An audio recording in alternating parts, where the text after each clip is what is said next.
Here's a pair of Bose QC headphones. This will also work for the QC35 as well as the QC45 model. I'm going to show you how to pair and connect these directly to a Nintendo Switch. Doesn't matter which one you have, but I'm going to show you on the OLED. It's all the same way.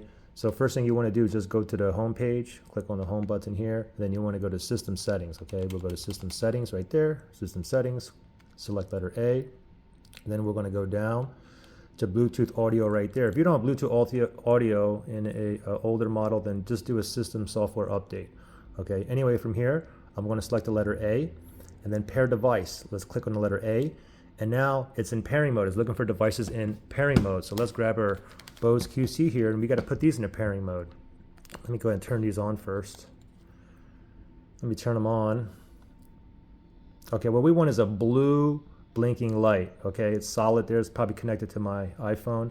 So that button here, I'm going to press and slide it down to the right and hold it there until I get a blue blinking light.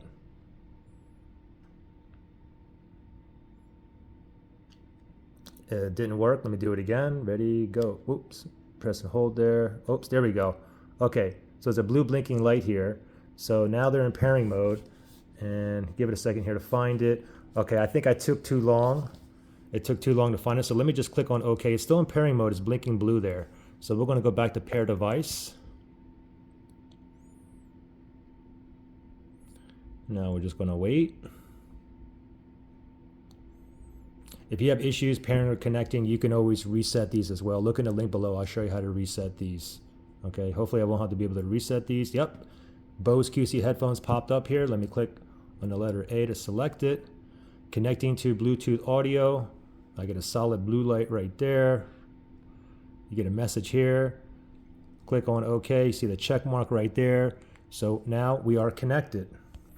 Now increase, decrease the volume. Of course, you can increase and decrease from the switch itself, but on your Bose 2, you also have volume up and down on here as well, as you can see. All right.